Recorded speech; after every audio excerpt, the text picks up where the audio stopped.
দিন ডাক দেবেন, ইয়াউমা নাদউ কুল্লা উনাসিম বিইমামিহিম। কথা কার? চিল্লায় কোন কার? আল্লাহ বলেন, বান্দারে তোমাকে আমি কিয়ামতের মাঠে একা একা ডাক দেব না, তোমার দলের নেতা সহ তোমাকে ডাক দেব। এবার যদি আমার দলের নেতা যদি জান্নাতের মধ্যে চলে যায়, আমি দলের কর্মী হওয়ার কারণে ওই দলের নেতাকে অনুসরণ করার কারণে আমি জান্নাতের মধ্যে চলে যাব। আর যদি আমার দলের নেতা যদি জাহান্নামের মধ্যে ঢোকে, ওই দলের নেতার পিছনে পিছনে আমিও জাহান্নামের মধ্যে আমাকেও যাওয়া লাগবে। এবার কলিজার মধ্যে হাত দিয়ে বলেন তো দেখি, আপনার দলের নেতা নেত্রী জান্নাতি না জাহান্নামী? যদি জাহান্নামী নেতা নেত্রী হয়, তাহলে বোঝা গেল আপনি যে দলের মধ্যে আছেন, যে দলের কর্মসূচির মধ্যে নামাজ নেই, রোজা নেই, হজ নাই, যাকাত নেই, কিচ্ছু নাই, যে দলের নেতা জাহান্নামে যাবে নিশ্চিত বুঝতে পারতেছেন। আর আপনি ওই দলের কর্মী হয়ে এখনো পর্যন্ত বসে আছেন, তাহলে ওই দলের নেতা যদি জাহান্নামের মধ্যে ঢোকে, আপনাকে কিন্তু ছেড়ে সেদিন যাবে দন্তা নয়াকারে। কথা কি বোঝা যায়? এখন আছেন আল্লাহ কি বলেন, ওয়ালতাকুম মিনকুম উম্মাতুন ইয়াদউনা ইলাল খায়র। একটা দল তোমাদের মাঝখান থেকে আসবে যারা কল্যাণের দিকে মানুষকে ডাকবে। কিসের দিকে? কল্যাণের দিকে ডাকবে। ইয়ামুরুনা বিল মারুফ, তার ভালো কাজের দিকে আদেশ করবে। ওয়ানহাউনা আনিল মুনকার, খারাপ কাজের দিকে নিষেধ করবে। ওয়া উলাইকা হুমুল মুফলিহুন, আর ওই দলের নেতা কর্মী যারা হবে সবগুলো আমার জান্নাতি। এই ঘোষণা দিয়েছেন কে? চিল্লায়ে বলেন কে? সম্মানিত ভাইরা আমার, এজন্য আমি আপনাদেরকে বোঝাবার চেষ্টা করছিলাম, এখনই আপনাকে আমাকে রাজনৈতিক নেতা ঠিকঠাক মতো সিলেক্টেড করার দরকার আছে না নাই? কেননা রাজনৈতিক নেতাকে যদি আমরা সিলেকশন করতে না পারি, সিলেক্ট করতে যদি না পারি, হাসরের ময়দানে কিন্তু কেউ কারো হবে না। কেউ কারো হবে? যেহেতু আল্লাহ পরিষ্কার জানাচ্ছেন, আমি আল্লাহ তোমাকে নেতা সহ ডাক দেব। আমার প্রিয় ভাই, একটা ঘটনা না বললে পারি না, খুব মানে একটু শর্টলি বোঝাবার জন্য বলতেছি। আমরা অনেকে মনে করি আল্লাহ কোরআনটা দিয়েছে খালি বুঝি নামাজ পড়ার জন্য, রোজা করার জন্য, হজ করার জন্য, যাকাত দেওয়ার জন্য। শুধু কি তাই? আল্লাহ কোরআন দিয়েছেন দুনিয়ার জীবনের যত কাজটাম আছে সব কিছু আল্লাহর কোরআন দিয়ে করা লাগবে। আর আল্লাহ বলেন, যারা ইলাল খয়রে, যারা ভালো কাজের দিকে ডাক দিবে, তাফসীর ইবনে কাসিরের মধ্যে এসেছে, ওই দলের নেতা কর্মী যারা হবে, এরা জীবনের শুরু থেকে শেষ পর্যন্ত আল্লাহর কোরআনকেই বাস্তবায়ন করতে চায়।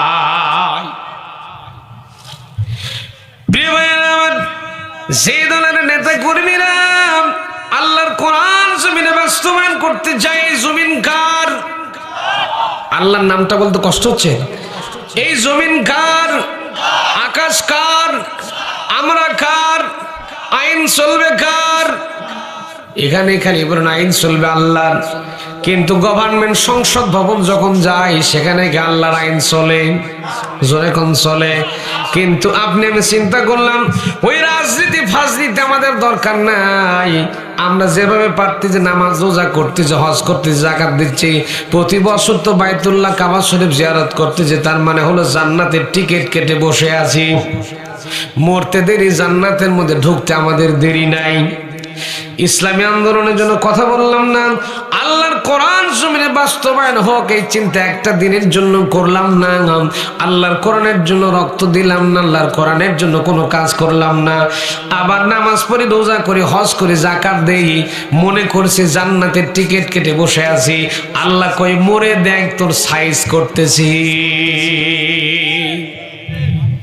প্রিয় ভাইয়েরা আমার, তাহলে কোরআন দিয়ে বোঝা গেল নামাজ রোজা হজ যাকাত শুধু করলে হবে না, ঠিকঠাক মতো নেতা নির্বাচন করা। ভাইয়েরা আমার, কেননা লক্ষ্য করুন, আল্লামা ইবনে হাজার আসকালানী রাহমাতুল্লাহ আলাইহি লিখেছেন, খুব মনে কোনো গভীর মনোযোগ দেওয়া লাগবে। যে দিন আমরা মেনে চলছি, দিন, আমাদের দিনের নাম হলো, আমাদের ধর্মের নাম হলো ইসলাম। আল্লাহ পাক কোরআনে কারীমের মধ্যে সুন্দর করে বলছেন, মাই ইয়াবতাগি গায়রাল ইসলামি দীনান ফালাই ইউকবালা মিনহু ওয়া হুয়া ফিল আখিরাতি মিনাল খাসিরিন। আল্লাহ রাব্বুল আলামিন বলছেন, ইসলামকে বাদ দিয়ে, আল্লাহর কোরআনকে বাদ দিয়ে, দিনকে বাদ দিয়া যদি তোমরা মাইনাস করে জীবন পরিচালনা করতে চাও, ফালাই ইউকবালা মিনহু, ইসলাম যদি বাদ দিয়ে জীবন পরিচালনা করতে চাও, ফালাই ইউকবালা মিনহু, আমি আল্লাহর কাছে কোনো কিছু তোমাদের গ্যারান্টেড হবে না, গ্রহণযোগ্যতা পায় না। ওয়া হুয়া ফিল আখিরাতি মিনাল খাসিরিন, এবং ওই লোকটা আল্লাহর আদালতে আসামির কাঠগড়ায় দাঁড়ায় যাবে।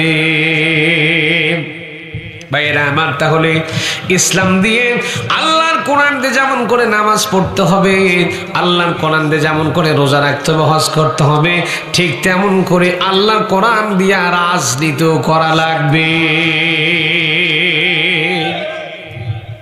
ঠিক কিনা বলেন? এতে জীবনে অনেক দুঃখ দুর্দশা আসতে পারে, কষ্ট হতে পারে, জেল হতে পারে, জুলুম হতে পারে, হামলা আসতে পারে, মামলা আসতে পারে, ফাঁসি হতে পারে। যত কষ্ট হোক না কেন, দুঃখ দুর্দশা যন্ত্রণা যত কিছু হোক না কেন, বান্দা যদি আল্লাহর প্রতি অবিচলতার সাথে দাঁড়িয়ে থাকতে পারে, আমার আল্লাহ বলেন, আমি আল্লাহও তোমার সাথে আছি। আল্লাহ রাব্বুল আলামিন বলেন, وَلَنَبْلُوَنَّكُمْ بِشَيْءٍ مِّنَ الْخَوْفِ وَالْجُوعِ وَنَقْصٍ مِّنَ الْأَمْوَالِ وَالْأَنفُسِ وَالثَّمَرَاتِ وَبَشِّرِ الصَّابِرِينَ। জীবনে যত কিছু আসুক না কেন, ফলমূল নষ্ট হতে পারে, ফসল নষ্ট হতে পারে, জীবনের ক্ষতি হতে পারে। আমার ভাইয়েরা, আল্লাহর ওলি যারা ছিলেন, এই জমিনে ইসলামী আন্দোলন করার কারণে, আল্লাহর দিন প্রতিষ্ঠিত করার কারণে জেল খেটেছেন, শত শত মামলা হয়েছে, নির্যাতন হয়েছে। কথা কয় না। শুধু তা নয়, আল্লাহর বান্দার ইসলামী আন্দোলনের কর্মী যারা ছিলেন, ফাঁসির কাঠগড়ায় পর্যন্ত চলে গিয়েছেন। তারপরেও ইসলামী আন্দোলন থেকে, আল্লাহর দিন থেকে এক জাররা পরিমাণ সরে যায় নাই। ওই রকম ইমান আমাদের হওয়ার দরকার আছে না নাই? যদি এরকম ইমান তৈরি করতে না পারেন, নামাজ, রোজা, হজ, যাকাত, কুরবানি সবকিছু করার পরেও কিন্তু জাহান্নামে যাওয়া লাগবে।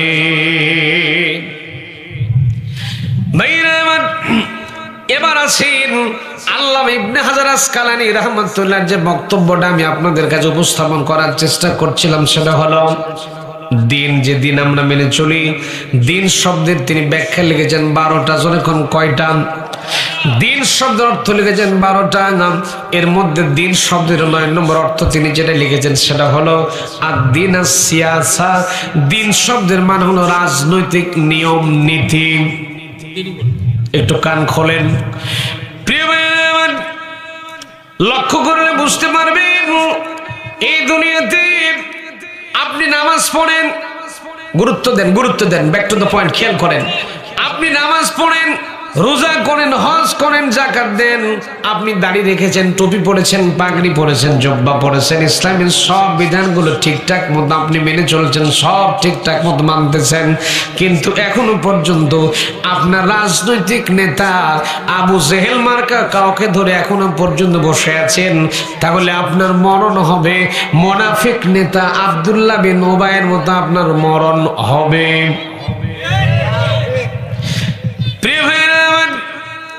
প্রত্যেকটা কথার মধ্যে শিক্ষা আছে, লক্ষ্য করুন। আব্দুল্লাহ বিন উবাইয়ের জীবনে সব কমপ্লিট ছিল। আব্দুল্লাহ বিন উবাইয়ের দাড়ি ছিল, টুপি ছিল, জুব্বা ছিল, পাগড়ি ছিল, নামাজ ছিল, হজ ছিল, রোজা ছিল, যাকাত ছিল।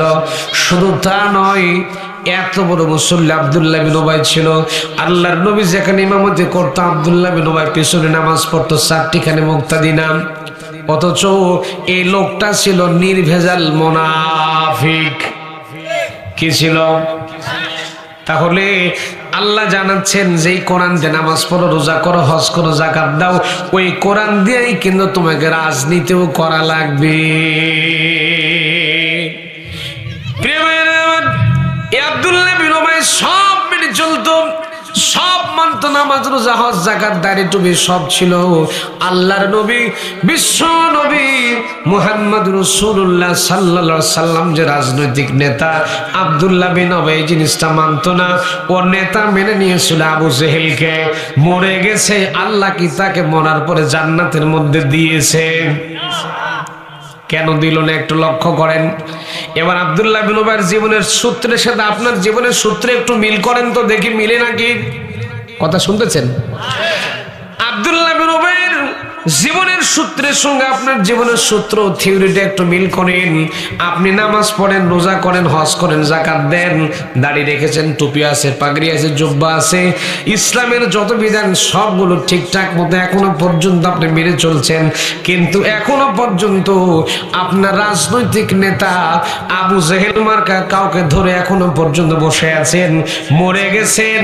মরার পরে আল্লাহ যদি আপনাকে জান্নাতের মধ্যে দেয়, তাহলে আব্দুল্লাহ বিন উবাইকে আপনার সাথে একই জান্নাত কিন্তু আল্লাহর দেওয়া লাগবে। কথা বুঝেননি? প্রিয় ভাইরা আমার, যদি আল্লাহ আপনাকে জান্নাতের ভিতরে দেয়, আব্দুল্লাহ বিন উবাইকেও দেওয়া লাগবে, কেননা তার তো সব ছিল। তার যেমন সব ছিল, একটা জিনিস ছিল না, আল্লাহর নবী যে রাজনৈতিক লিডার ছিলেন, রাজনৈতিক নেতা ছিলেন, এই জিনিসটা মানতো না। আবার বাংলাদেশে অনেক মানুষ চিন্তা করে এই মৌলবি তো ভালোই ছিল। মানুষ চিন্তা করে মৌলবিরা শুধুমাত্র মাদ্রাসায় থাকবে, মসজিদের মধ্যে পড়ে থাকবে, খানকার মধ্যে পড়ে থাকবে, মৌলবিরা খালি তাবিজ লিখবে, জিন ঝাড়াবে, ঝাড়ফুঁক দেবে, ইত্যাদি ইত্যাদি কাজগুলো করবে। মানুষের বাড়ি বাড়ি মিলাদ পড়াতে থাকবে, মুরগির রান চাওয়াবে, এটাই মৌলবিদের কাজ। আর ভরি লুটাতে থাকবে।